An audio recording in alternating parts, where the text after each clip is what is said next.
नीली आंखों वाली परी की कहानी। सालों पहले भानिया राज्य में कर्ण राजा का शासन चलता था।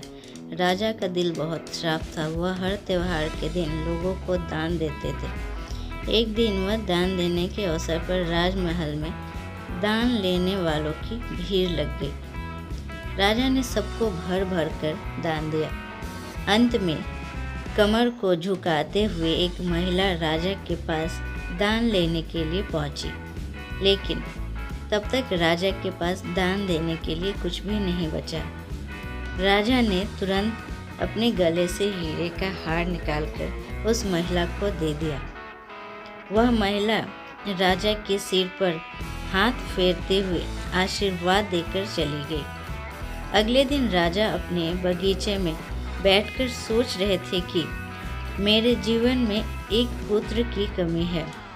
भगवान ने मुझे सब कुछ दिया, लेकिन पुत्र सुख पता नहीं क्यों नहीं दिया। तभी राजा के गोद में आकर एक आम गिरा। राजा इधर उधर देखने लगे। उनके मन में हुआ कि आखिर यह आम मेरी गोद में आया तो आया कैसे। तभी कुछ देर बाद उन्हें बहुत सारी परियां दिखी। उन सभी परियों में से एक नीली आंखों वाली परी राजा के सामने आई और बोलने लगी कि इस आम को अपनी पत्नी को दे देना।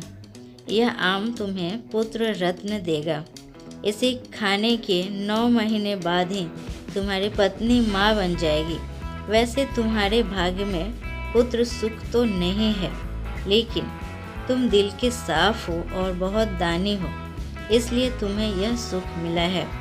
बस यह सुख तुम्हें सिर्फ 21 साल तक मिलेगा। जैसे ही तुम्हारे बेटे की शादी होगी, उसकी मौत हो जाएगी। राजा ने दुखी मन से नीली आंखों वाली परी से पूछा, क्या इसका कोई उपाय नहीं है? परी ने कहा, राजन, कल मैं कमर झुकाते हुए एक साधारण महिला के रूप में तुम्हारे दरबार में दान लेने के लिए आई थी। देखो, जो माला तुमने मुझे दी थी वो मेरे गले में है। तुम्हारे इसी कर्म और दूसरों की मदद करने की भावना के कारण मैं तुम्हें पुत्र का आशीर्वाद देने के लिए आई हूँ। लेकिन तुम्हारा बेटा 21 साल से ज़्यादा नहीं जी पाएगा। फिर भी तुम उसकी मौत होते ही उसे एक संदूक में डाल देना। उसके बाद संदूक में 4 दही के घड़े रखना और बीच जंगल में लाकर छोड़ देना। इतना कहकर नीली आंखों वाली परी वहाँ से ओझल हो गई। राजा ने महल जाकर सारी बात अपनी पत्नी मैत्री को बता दी और उसे आम खाने के लिए दे दिया।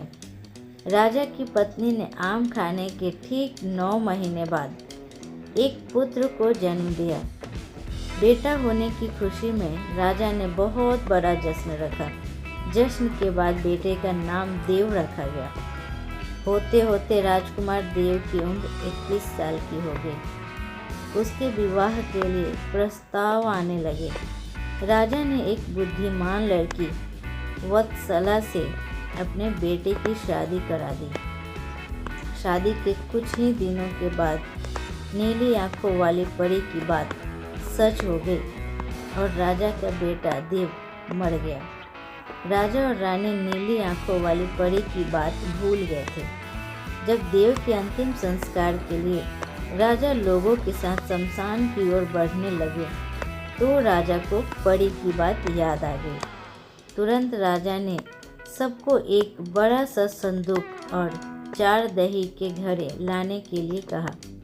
संदूक आते ही राजा ने भारी मन से अपने बेटे को उसमें डाला और दही के 4 घड़े भी रख दिए। उसके बाद राजा ने अपने सैनिकों की मदद से उस घड़े को घने जंगल के बीच में रख दिया। वहाँ से लौटने के बाद राजा का मन किसी काम में नहीं लगता। कुछ समय बाद देव की पत्नी अपनी मायके रहने चली गई। समय बीता और देव की मृत्यु को 1 साल हो गया। देव की पत्नी वत्सला के घर एक बूढ़ा आदमी खाना मांगने के लिए पहुंचा। उसने बड़े प्यार से उसे खाना खिलाया। खाना खाने के बाद उस भिखारी ने अपना हाथ धोने के लिए दूसरे हाथ की मुट्ठी खोली। तभी वत्सला ने उस मुट्ठी में अपने पति देव की सोने की चैन देखी। वत्सला ने तुरंत भिखारी से पूछा, आपको यह चैन कहाँ से मिली? यह मेरे पति की है, जिन्हें संदूक में बंद करके जंगल के बीच में रखा गया था। भिखारी ने डरते हुए कहा, हाँ, मैंने यह चैन उसी संदूक से निकाली है। वत्सला ने कहा, आप डरिए मत, मैं सिर्फ उस जंगल तक जाना चाहती हूँ जहाँ मेरे पति का संदूक रखा हुआ है।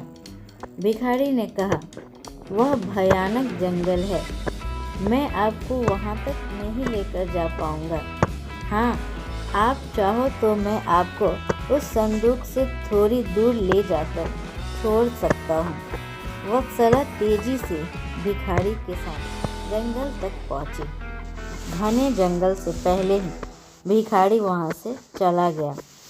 फिर वत्सला अकेले अपने पति के संदूक को ढूंढने के लिए निकल पड़ी। वहाँ जाकर उसने अजीब सी चीज़ें देखी। उस संदूक के पास बहुत सारी परियां थीं। वत्सला पेड़ के पीछे छुपकर उन्हें देखने लगी। वत्सला ने देखा कि सारी परियों के बीच से एक नीली आंखों वाली परी आई और उसने संदूक में एक लकड़ी देव के मृत शरीर के सिर के पास और एक पैर के पास रखी। तभी देव संदूक से बाहर निकल आया।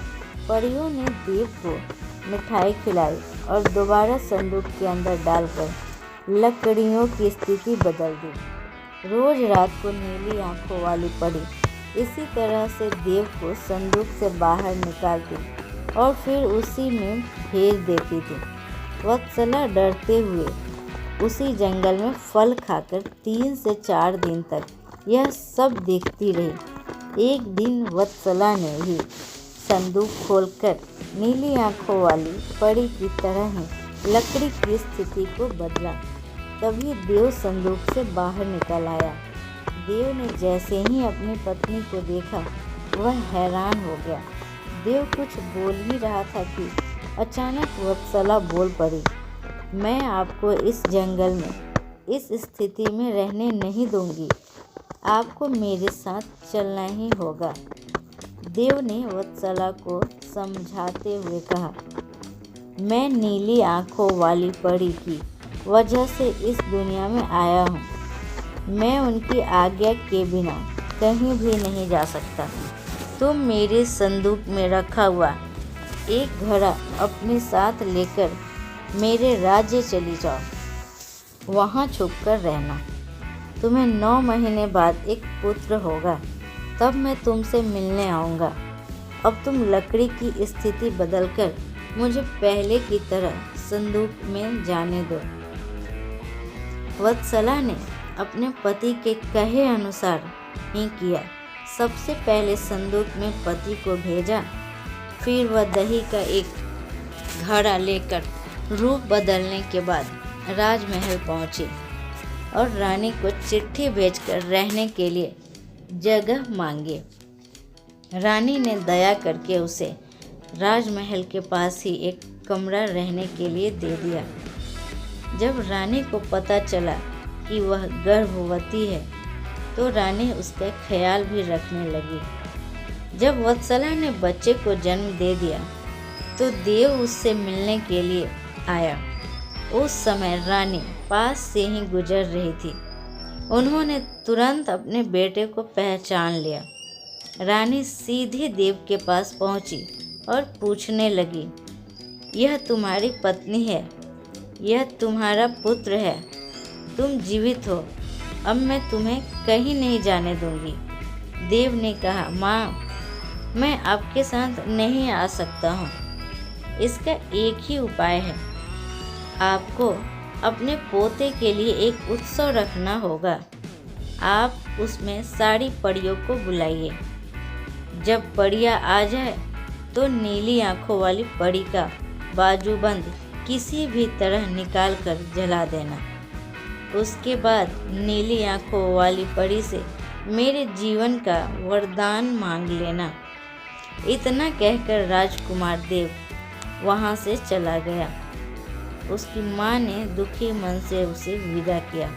कुछ ही दिनों में रानी मैत्री ने अपने बेटे देव के कहे अनुसार जश्न रखा और सारी परियों को भी बुलाया। सभी जश्न में डूबे हुए थे। तभी रानी मैत्री का पोता रोने लगा। रोते बच्चे को देखकर नीली आंखों वाली परी ने उसे अपनी गोद में उठा लिया। तभी रानी मैत्री ने परी से कहा, देखिए ना, इसको आपका बाजूबंद पसंद आ गया है, तभी तो आपके पास आते हैं इसने रोना बंद कर दिया।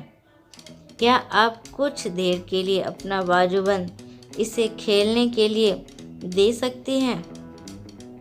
परी ने तुरंत अपना बाजूबंद उस बच्चे को दे दिया। रानी मैत्री को इसी मौके का इंतजार था। उसने सबकी नजरें बचाते हुए उस बाजूबंद को आग में डाल दिया। नीली आंखों वाली परी ने अपने जलते बाजूबंद को देखकर रानी मैत्री से पूछा, आपने यह क्या किया? अब हम आपके बेटे देव को अपने पास उस जंगल में नहीं रख पाएंगे। यह सुनते ही रानी मैत्री ने रोते हुए परी से प्रार्थना की। उन्होंने कहा, आपकी कृपा से मुझे बेटा हुआ। अब आपको ही कृपा करके मेरा बेटा लौटाना होगा। मैं आपसे अपने बेटे देव की भीख मांगती हूँ। नीली आंखों वाली परी को माँ के प्यार देखकर दया आ गई और उन्हें आशीर्वाद दे दिया। परी के आशीर्वाद से राजकुमार देव संदूक से निकलकर घर लौट आया। राजकुमार अपने परिवार के साथ खुशी खुशी रहने लगा। धन्यवाद। उम्मीद करती हूँ ये कहानी आपको पसंद आए। अगर पसंद आए तो लाइक, शेयर और सब्सक्राइब करें।